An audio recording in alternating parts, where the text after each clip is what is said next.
The show opens up as our protagonist, Georgia Lass, sits in a waiting room when Dolores, her career counselor at Happy Time Corporation, calls her for an interview. Georgia has an unimpressive CV with little experience or education. During the interview, Dolores comments on how unhappy and unqualified Georgia looks. In response, the teenager sarcastically replies that being too happy hasn't landed Dolores in a high-paying job either. Later at home, Georgia's mother, Joy, berates her for quitting college and being unambitious. Georgia, being passive-aggressive, willfully uses the word moist to describe her food as her mother thinks the word is pornographic. The following morning, Joy reveals that Dolores had contacted her earlier. Surprisingly, Georgia was hired in a temporary clerical position at the Happy Time Corporation. Joy wakes her daughter up and lays out fresh clothes. However, Georgia, who does not want to work, sarcastically says that the clothes look like ones worn at a funeral. Irritated by her insolent behavior, Joy warns her to get to work quickly or else there will be a funeral. When Georgia reaches Happy Time, she finds out that the clerical job is the one Dolores gives to people she hates. The monotonous job involves spending all day in the warehouse, barcode scanning piles and piles of files. To spite her, Georgia begins to slack at work.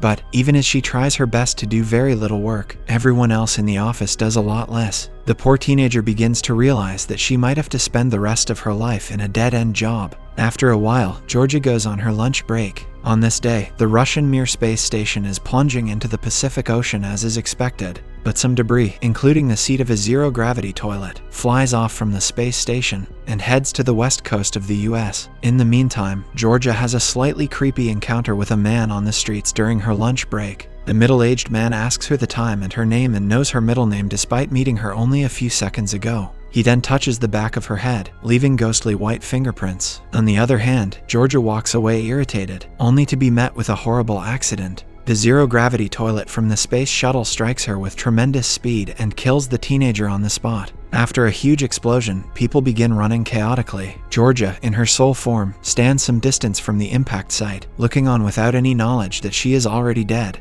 She approaches and sees one of her mangled shoes just as a man runs right through her. A few seconds later, she is approached by a couple of undead people, Rube and Betty. The duo are Grim Reapers tasked with taking the souls out of the dead bodies and taking them to the afterlife. Meanwhile, Georgia quickly goes through several stages of death. At first, she refuses to believe she is dead, exclaiming that she did not feel anything. Even when the debris hit her, Rube explains they usually take the soul out before impact when it's a violent death, as a courtesy. Georgia then goes through anger and tries to bargain, offering to take someone else's soul. And finally, when they say no, the poor teenager is forced to accept that she is now dead. The following day, Rube, Betty, and Georgia go to the latter's funeral. There, Rube explains that normal people can see him and Betty as they are undead, but not Georgia as she is dead. After the teenager's final rites are over, the trio leave her house. Later, at a Waffle House, Georgia learns she isn't heaven or hell. Instead, she is going to be a Grim Reaper. Betty and Rube explain things. They have custody of souls from the moment they die until they go on to the afterlife, about which little is known.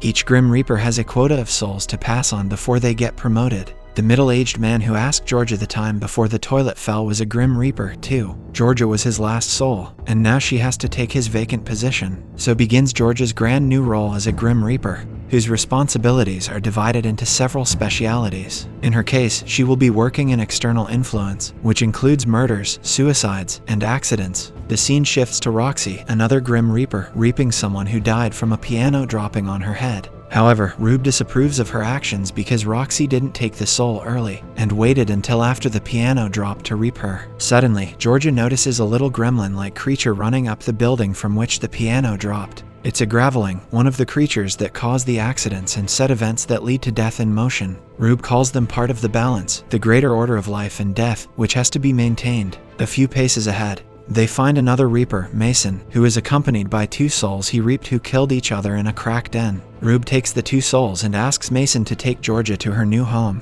and show her around. The duo then go to an apartment that has recently become vacant but not registered as vacant as it was bought through illegal money. It is then revealed that Grim Reapers live in inhabited homes of recently dead people and move when a normal human shifts into the place. Meanwhile, there are several dead bodies in the place, which freaks out Georgia. Mason is not even slightly moved by the corpses and points out that they all been killed by professional execution and torture. He adds that the criminals that did this will certainly clean up the bodies pretty soon. In the meantime, he goes through their pockets, searching for money and valuable possessions. When she expresses reservations about stealing from the dead, he asks if she wants to get a day job. He reveals that Grim Reapers are not paid, and most of them get by on what they can from the dead. Soon, Betty comes into the apartment and says she has already claimed the flat. Georgia asks if she can couch surf with either Betty or Mason, but they both refuse to take her in. Afterwards, she learns that while she still looks the same to other Reapers, she looks different to the living humans. Later, Georgia accompanies Mason to his next soul reaping duty in a bank. He advises her not to meddle in anything,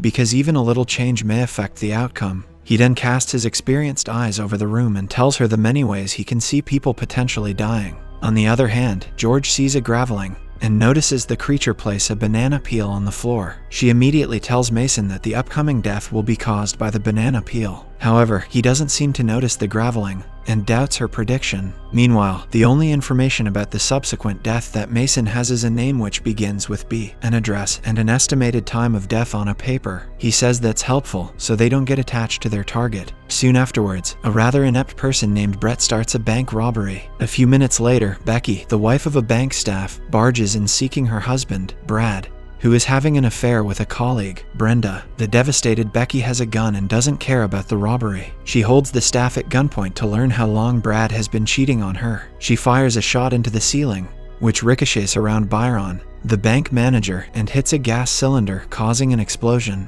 A few minutes later, the fire department arrives just as bank robber Brett tries to run. He stops and turns near the banana peel as he tries to dodge the authorities, but does not step on it. He then runs when the coast is clear while the security guard takes down Becky and disarms her. Through all this, Mason and Georgia are on the floor as amused spectators. Then, in comes an aloof customer, Brendan, to cash a check. Mason sees his name on the check and touches him, leaving behind white finger marks. As Brendan is told the bank is closed, he turns to walk out, slips on the peel, and falls with his head in the revolving door. The firemen try to barge in through the door and accidentally snap Brendan's neck, killing him. In the following scene, Georgia gets to stay in the recently deceased Brendan's home. Living alone, she reflects on her change of life and how her mother used to look after her, and she wouldn't have to do her laundry. On that note, she goes home and sees her mother is having a yard sale, where she is selling Georgia's stuff. The newly made Grim Reaper tries to ask her mother herself. Joy, who doesn't recognize Georgia, honestly replies that they didn't get along, but also mentions that Georgia was smart.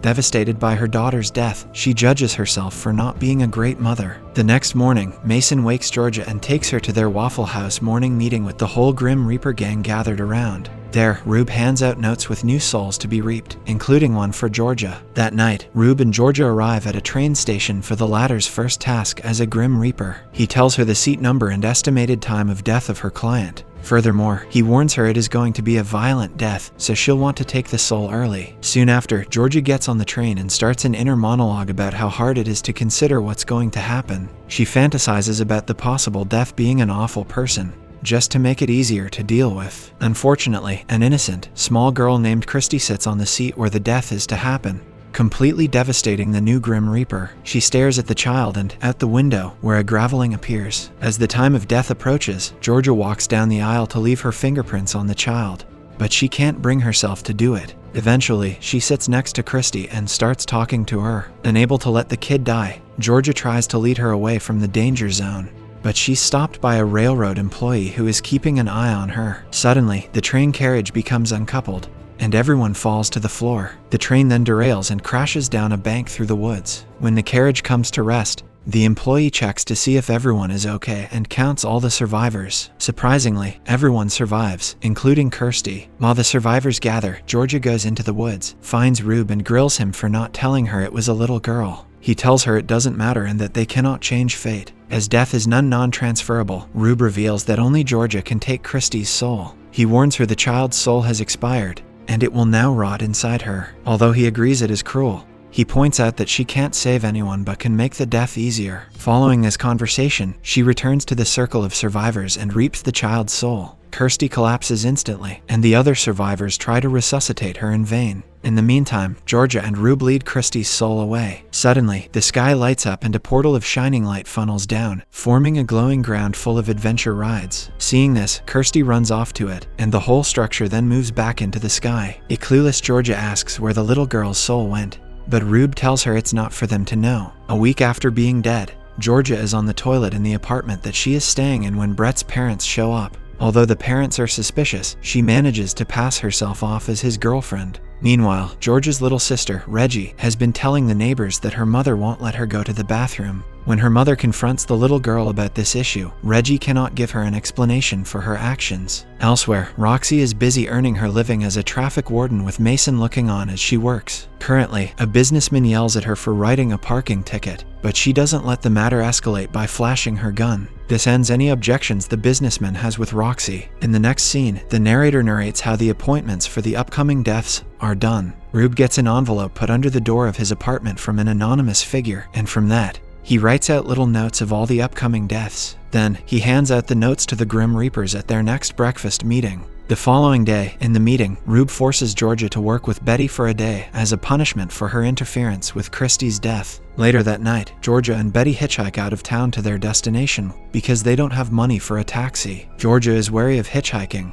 but Betty politely insists she get in the car of the stranger that offered them a lift. It is then revealed that the man who offered them a lift is their target. As Georgia watches on, Betty charms the man with her beauty. A few minutes later, Georgia imprints the man with the soul-claiming touch. The two ladies then abruptly get down from the car in the middle of the road, and the man dies in a car accident a few meters ahead. Meanwhile, after his instructional day with Roxy, Mason tries to pick the lock of a parking meter for the money inside. When lock-picking fails, he pulls out a baseball bat and knocks the meter off the pole. Later that night, in a cafe, Mason distracts Roxy and George by eating the gum from under the table. However, he expertly manages to sneak the key to the parking meter off Roxy's belt. On the other hand, George's mother, Joy, has to go to school because Reggie has stolen a toilet seat. At dinner, she reveals that Reggie took all the toilet seats in the school and sends her to bed. Later, she tells her husband, Clancy, that she wants to take their daughter to a child psychologist. But Clancy dismisses the idea. Back in the Waffle House, Georgia whines to Rube about how she hates being a Grim Reaper. However, he gently tells her to suck it up and hands her a note, giving her their next target, the server of the Waffle House. Soon afterwards, some naughty kids throw a cherry bomb down the toilet, which causes a sign to fall on the server. However, Georgia manages to touch the server before he is killed,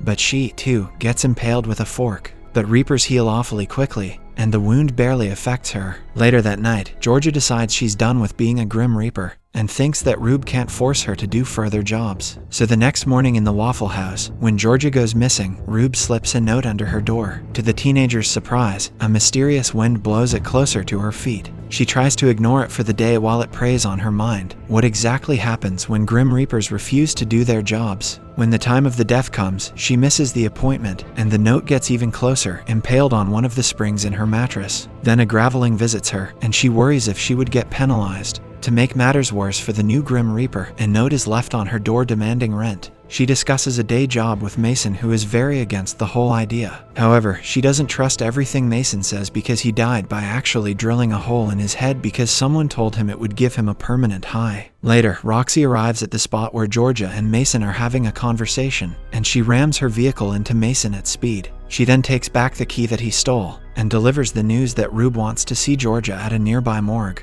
There, the teenager gets to see the body of the man whose soul she didn't reap. While his body is dead, his soul remains trapped inside the body, witnessing the doctor's tear into his chest during autopsy. Horrified, Georgia protests it was not her fault but reaps his soul. Following this, the soul of the man comes out, desperately thanking George. Rube gives her a simple lesson on cause and effect. What she does or doesn't do matters and has consequences, and tells her to say she's sorry. She apologizes, and Roxy takes the man away. Later, Georgia visits her old house and watches her sister sneak out after another neighbor arrives to complain about Reggie. Georgia follows her to find a tree that she has covered with toilet seats. This makes the Grim Reaper reflect on cause and effect, and how what she did affects her sister. Hence, Georgia decides to keep going. She isn't finished liking things. She hasn't finished not liking them. She hasn't finished living. she goes to the Happy Time agency again to see the annoying career counselor, Dolores, using the pseudonym of Mildred. Surprisingly, Georgia, now known as Mildred at the office, gets a job as an office secretary. On the other hand, the Grim Reapers continue their job of reaping souls. The following day, Georgia and Rube arrive outside a petrol station that keeps a real live bear in a miserable small cage as a tourist attraction. This animal abuse is being protested by some activists. They hold hands, forming a chain, and try to convince people not to buy petrol at the station. Meanwhile, given her last 2 performances, Rube decides to accompany Georgia in this task. He gives her some other hints, as well as makeshift plastic covers from bin bags for when the deaths are messy. The head Grim Reaper then unveils a simple plan for finding out who their target is by calling their name. When one of the activists replies to the call, Rube tells her to reap his soul with a simple handshake. Soon, Georgia sees a graveling moving in near the bear cage. Lo and behold, the activist guy quickly gets mauled by a bear, spraying the onlooking Grim Reapers with blood. Right then, Mason arrives with a garbage bin bag around his body. Rube then points to another of the dead activists, who is Mason's target. Oh, she is already a ghost now and has graphic facial scars. Once again, Rube points out to the new Grim Reaper why souls are reaped before death. In the meantime, Georgia continues to go to work as Mildred to get enough money to pay her rent. There are several office politics, events, and cliques at her work, but she remains indifferent to all of it. However, she feels disturbed by Dolores being in her cubicle, trying to break into her work computer. Currently, Georgia is late but covered in blood, which lets her play on Dolores' sympathy for a day off. However, when she realizes that she won't get paid if she goes home, Georgia borrows some clothes from Dolores and continues her day at the office. At Georgia's old home, Joy is wrangling her little sister Reggie, who wants to go to school on picture day wearing the dress she wore to Georgia's funeral. It is clear that the little girl hasn't let go of her sister's death as she has kept Georgia's pajamas safely in her wardrobe. Concerned, Joy makes a desperate attempt to talk to Reggie using the example of her shaky relationship with her own mother, but the little girl barely pays any notice. Outside, George is watching as Joy tries to give Reggie a sweater and ends up dropping it in the driveway when Reggie refuses to take it. Even while acknowledging what a bad idea it is, Georgia grabs the sweater and then lets herself into her old home. Inside, she finds old pictures and toys to be precious, while before her death, she had casually ignored them. She also does Reggie's math homework for her since she knows her sister hates math. Following this, Georgia goes into her old room, which is now all packed up and cleaned by her obsessive mother. She is there to take some of her old clothes but falls asleep on her bed.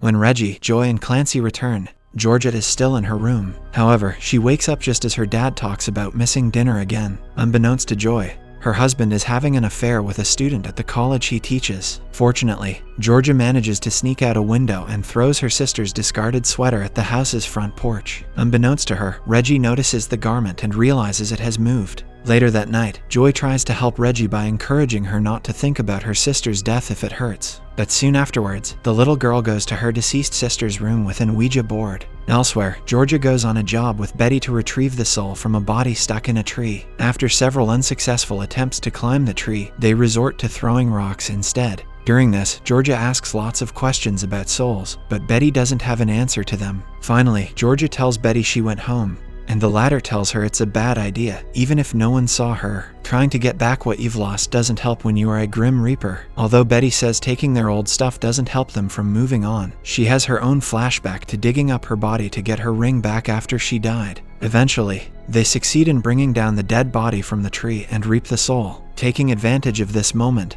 Georgia tries to make friends with Betty, but the latter dodges her. The following day, Georgia is woken by Mason, and they talk about the weird dreams she has been seeing lately. But after Mason borrows a big knife, he leaves the apartment for his new job. Meanwhile, at work, Georgia feels left out because the whole office gathers for someone's retirement. All the while, she's left attending the phone calls and emails. This surprises her since she doesn't actually want to be part of the office yet feels lonely when left out. That night, Mason and Betty go on a job, filling in a personality test while they wait. Shortly afterwards, he goes into a building with the knife he took from Georgia, leaving Betty behind in the car. Soon, several gunshots are heard, and an injured man rushes out, chased by Mason. They circle the car for a few minutes while Betty reads out his personality results from inside. Suddenly, another man comes out and shoots the wounded guy again, giving Mason a chance to reap his soul. However, Mason gets shot himself, but he escapes with the bag of money that the injured man was carrying. Betty, who is now alone with the dead guy's ghost, asks a personality question.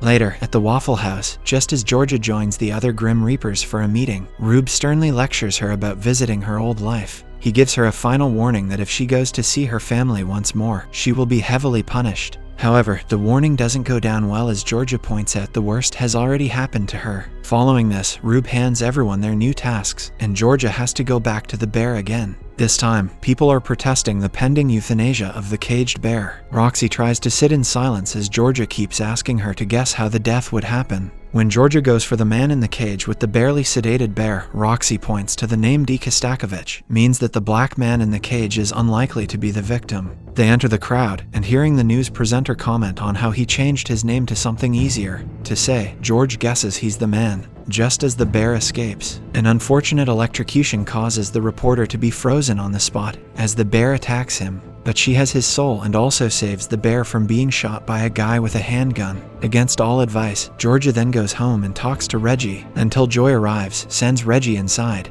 and starts to close the door. In desperation, Georgia calls her mom. She tries to recount a story from when she was a child to make Joy believe it's her daughter. Instead, the mother screams at her, assuming she's a con artist, and Georgia runs, watched by Reggie from the window. She is then picked up by Roxy, who takes her to the Waffle House. In the final scene, Georgia tells Rube she went home again. Rather than get angry, he asks if she's okay and if she lost anything, like memories. She says she can't remember the childhood memories she tried to tell her mother, and asks if all they can hold on to from their old life are thoughts and memories. In response, he tells her it's all they have, while we see an old black and white photo of a woman in his wallet.